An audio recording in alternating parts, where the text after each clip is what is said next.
Hello and welcome back to World 360. Last week, Japan released an annual report, its Defense White Paper. A white paper is basically a government report, the term for which came up when government papers were coded by color to indicate distribution, with white designated for public access. Therefore, this document from Fumio Kishida's government is important to understand, especially amid the tense climate brought on by the Russia-Ukraine war and the increasing importance of the Indo Pacific region. From an Indian standpoint, this report is key given India and Japan are partners in the Quad and the two look at one another as friendly nations. Also, the two countries are working on greater defense cooperation. India is in fact one of the few countries with which Japan has signed a key agreement known as the ACSA for reciprocal provision of supplies and services between their defense forces. So let's get down to brass tacks. What are the highlights of Japan's Defense White Paper 2022?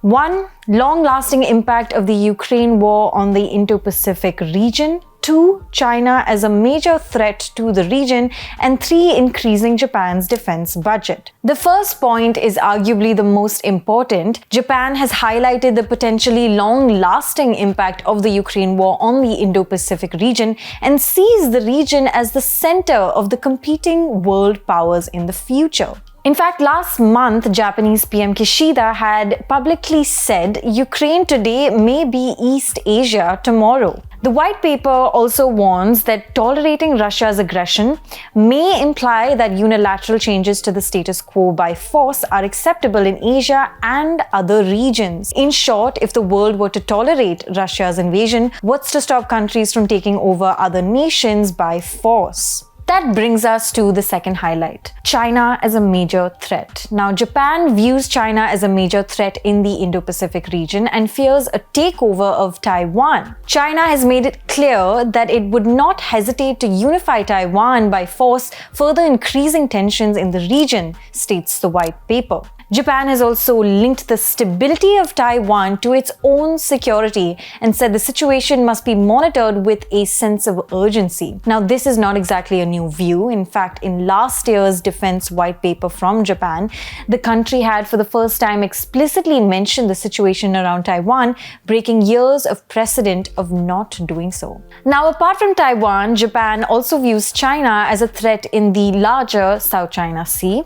As you know, Japan and China have a long-standing territorial dispute over the Senkaku Islands, which China refers to as the Diaoyudao Islands. Japan has also in the past accused China of claiming ownership of the islands only after a UN report revealed that there could be large oil and gas reserves under the seabed nearby. The final highlight of Japan's Defense White Paper is the push for increasing Japan's defense budget. Now, this is not entirely new either, given that in June, when an annual economic policy document was released, ramping up defense spending within the next 5 years was a key point. Kishida's cabinet has already approved a supplementary budget to ramp up Japan's defense expenditure to 1.13% for the current year. Also, a defense budget of $264 billion under the midterm defense program starting 2023 is also on the cards for Japan. From the Defense White Paper, it appears counter-strike abilities and countering China's attempts to build a world-class military will be Japan's main focus when it comes to defense.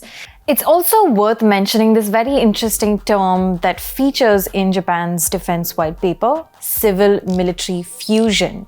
According to the white paper, civil-military fusion refers to the fusion of military and civilian resources. China is allegedly using this along with intelligence such as AI and machine learning to build a world-class military. Now, before we conclude, let's look at China's response to Japan's white paper.